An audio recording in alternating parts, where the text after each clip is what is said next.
வேலைக்கு வரும்போதே இந்த ஒப்பந்த செவிலியர்கள் அப்பாயின்மெண்ட் ஆர்டரில் என்ன எழுதி கொடுத்து அப்பாயின்மெண்ட் ஆர்டர் என்ன வாங்கிக்கின்னு வராங்க அப்படின்னு சொன்னால் he cannot claim as a right for regular post in the time scale of pay on completion of 2 years of service. நான் செகண்ட் எம்ஆர்பி எழுதி வந்தேன் 2020ல வந்தேன். கோவிட் பேண்டமிக் இதுல போட்டிருந்தாங்க. அவர் சொல்றாரு அந்த அப்பாயின்மெண்ட்ல you are not able to claim for your right போஸ்ட்னு போட்டிருக்காங்க. Right you are not claim for your regular post as future போட்டிருக்காரு. அதே இதுல அடுத்த பாயிண்ட்ல பார்க்க சொல்லுங்க you are able to claim for your regular post as per your eligibility and experience போட்டிருக்காங்க. அப்ப அதை ஏன் அவர் மென்ஷன் பண்ணவே இல்ல? மா சுப்பிரமணியன் சொல்லிருக்காரு இவங்களுக்கு படிக்க தெரியல அக்கார்டிங் டு த வேகன்சின்னு எங்களோட போஸ்டிங் ஆர்டர் ரிமைன் பண்ற மாதிரி எடுத்து போட்டிருக்காரு. அதே நாங்க இப்போ செவிலியர் மேம்பாட்டு சங்கத்தின் மூலமா நான் இப்ப என்ன சொல்ல வரேன்னா அதே இவங்க தேர்தல் அறிக்கை விட்டுருந்தாங்க பாத்தியா, தமிழ்ல தான் கொடுத்திருக்காங்க. எங்களுக்காவது இங்கிலீஷ் படிக்க தெரியல, ஓகே ஒத்துக்கிறோம். இவர் தமிழ் படிக்க சொல்லுங்க.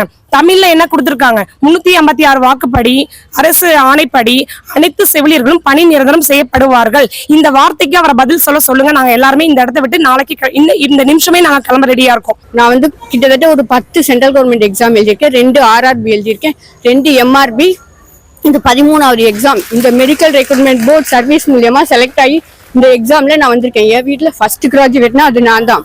மித்த என் கூட பிறந்த 3 சகோதரர்களும் படிக்க கிடையாது, யாருமே கிராஜுவேட் கிடையாது. ஒரு இதுல செலக்ட் பண்ணி வரும்போது 2020 May 12 நர்சஸ் டே அன்னைக்கு அந்த என்னோட டேட் ஆஃப் ஜாயினிங் எங்களால அந்த ஒரு இதை மறக்கவே முடியாது. வந்து இன்னைக்கு 6 வருடங்கள் ஆகுது. இவர்கிட்ட நாங்க வந்து இவரு எப்பொழுதுமே நம்மள சுகாதாரத்துறை அமைச்சர் என்ன சொல்றாரு அப்படின்னா வந்து ஜீரோ வேகன்சி அதை மட்டும்தான் பதிவு பண்றாரு. நீங்க வேகன்சியை கிரியேட் பண்ணலைன்னா எப்படி அங்க உங்களுக்கு ஜீரோ வேகன்சி தானே IPH நாம்ஸ்னு ஒன்று இருக்குங்க.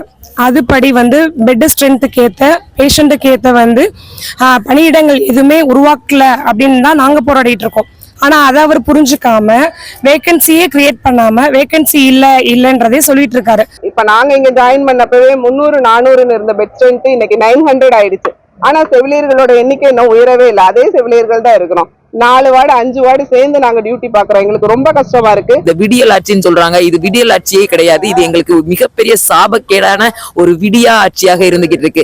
எல்லாரும் சொல்லுவாங்க இந்த வாழைப்பழ கதை மாதிரி தான். இந்த வாழைப்பழ கதை பாத்தீங்க அப்படின்னா இந்த என்ன வாங்கினீங்க, வாழைப்பழம் வாங்கினேன், எத்தனை வாங்கின, 2 வாங்கினேன், 1 இருக்கு, 1 எங்கன்னு கேட்டா அதுதான் இது அப்படின்னு சொல்லுவாங்கல்ல. அதே போலதான் செவிலியர்கள் எங்க செவிலியர் இருக்காங்க, எவ்வளவு பேர் இருக்காங்க, அவ்வளவு பேர் இருக்காங்க. மீதி பேர் எங்க, அவங்கதான் இவங்க. வெறும் கட்டடத்தை மட்டுமே கட்டி கட்டி கட்டி கட்டி அதுல எந்த விதமான உயிர் உள்ள எங்களுடைய செவிலியர்களோட வாழ்க்கையை பொறுத்து அவங்க வந்து வாழ்வாதாரத்தை பொறுத்து செவிலியர்களை வந்து தீர்மானிக்கவே இல்லை. தமிழ்நாட்டில் இருக்கக்கூடிய ஹையர் அத்தாரிட்டியில இருக்கவங்களுக்கும் தமிழ்நாட்டு நர்சஸோட வேல்யூ புரியல. அதுதான் எங்களுக்கு ரொம்ப கஷ்டமா இருக்கு. நாங்க வந்து அப்ப தமிழ்நாட்டுல ஒர்க் பண்ணணும்னு நினைச்சது தப்பா? அப்ப வந்து மக்களுக்கு தமிழ்நாட்டு மக்களுக்கு சேவை பண்ணணும்னு நினைச்சது தப்பா சொல்லுங்க? MSc கிராஜுவேட் முடிச்சவங்க, MPhil முடிச்சவங்க, PhD முடிச்ச ஸ்டாஃப்ங்க நினைச்சிருந்தா ஃபாரின்ல லாக்ஸ் கணக்குல சம்பாதிக்கலாம். ஆனா நம்ம குடும்பம் முக்கியம், நம்ம பிறந்த தமிழ் மண்ணு முக்கியம் அப்படின்னு நினைச்சு ஒர்க் பண்ற எல்லாத்தையும் இவங்க ரொம்ப வந்து மனவேதனைக்கு உள்ளாக்குறாங்க. தேர்தல் கால வாக்குறுதி 356 வந்து அனைத்து செவிலியர்களும் நிரந்தரம் செய்யப்படுவார்கள் கொடுத்தாங்க. ஆனா இது வரைக்கும் நிரந்தரம் செய்யவில்லை. அது பற்றி கேட்டதுக்கு தேர்தல் வாக்குறுதி கொடுத்தால் அதை நிறைவேற்றணுமா அப்படின்னு சொல்லிட்டு மாண்புமிகு மருத்துவத்துறை அமைச்சர் பேசியிருக்கிறாங்க. மகப்பேர்வு விடுப்பு எங்களுக்கு கிடையாது, எங்களுக்கு எந்த லீவுமே கிடையாது. PHC அரசு மருத்துவமனைகள்ல நாங்க 6 மணி நேரம் வேலையை தாண்டி 12 மணி நேரம் 24 மணி நேரம் ரொம்ப கஷ்டப்பட்டு வேலை செய்யறோம். 12 மணி நேரம்லாம் வேலை செஞ்சுட்டு வீட்டுக்கு போறது, 24 மணி நேரம் வேலை செய்யறதெல்லாம் எவ்வளவு கஷ்டம்னு தெரியுமா? எங்களுக்கு தான் அந்த வேதனையெல்லாம் தெரியுது. ஆனா பேச்சுவார்த்தைக்கு போயிட்டோம். எங்களுக்கு 18ஆம் தேதி சாயந்தரம் 5 மணி வரை உண்ணாவிரதத்துல இருந்தோம். 5 மணிக்கு மேல கூப்பிட்டு உண்ணாவிரதத்துல நாங்க வந்து நீங்க சொல்ற எந்த ஒரு கோரிக்கையும் நிறைவேற்ற மாட்டோம், நீங்க போராடுறது உங்களுடைய உண்மை, போராடினா போராடிக்கோங்கன்னு பேசுறாங்க. 700 செவிலியர்களை அரெஸ்ட் பண்ணி அவங்கள ஒரு திருமண மண்டபத்துல வச்சு அடைச்சு வச்சிருந்தாங்க. அங்க இருக்கிற செவிலியர்களுக்கு இன்னும் கொடுமை.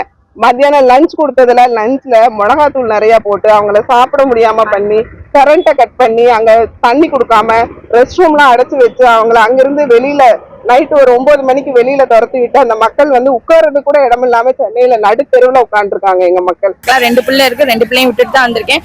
எங்க அம்மா ரொம்ப எல்டர்லி பர்சன், அவங்களுக்கே நிறைய ஹெல்த் இஷ்யூஸ் இருக்கு. அதை வச்சு என் ஹஸ்பண்டும் என் பிள்ளை எங்க அம்மா எல்லாரும் பாத்துட்டு இருக்காங்க. இது மாதிரி என்ன சக தோழிகள்லாம் ரொம்ப கஷ்டத்துல தான் இருக்காங்க. நாங்க ஒண்ணுமே கேட்கல, நீங்க சொன்னதை செய்யுங்க அப்படின்னு தான் சொல்லிக்கிட்டு இருக்கோம். நீங்க சொன்னதை செஞ்சுட்டா நாங்க எதுக்கு இந்த மாதிரி வந்து உங்ககிட்ட வந்து கேட்க போறோம்? அது ஒண்ணுதான் 356 அப்படின்னு சொல்லிட்டு நீங்க கொடுத்த வந்து வாக்குறுதியை வந்து நிறைவேற்றுங்க. இப்படி போலி வாக்குறுதியா கொடுத்து அந்த போலி வாக்குறுதியை வந்து உங்ககிட்ட வந்து நாங்க ஞாபகப்படுத்துறதுக்கே மிகப்பெரிய ஒரு விஷயமா இருந்துகிட்டே இருக்குது. எல்லாமே இப்படி பொய் பிரச்சாரங்களும் ஒரு போலி நம்பிக்கையை கொடுக்கறதுக்கு எப்படி நம்மளுடைய அடுத்த கட்டமா ஆட்சிக்கு நீங்க வருவீங்க அப்படிங்கறதே எல்லாருடைய மக்களின் மிகப்பெரிய கேள்விக்குறியாக இருந்துகிட்டு இருக்கு.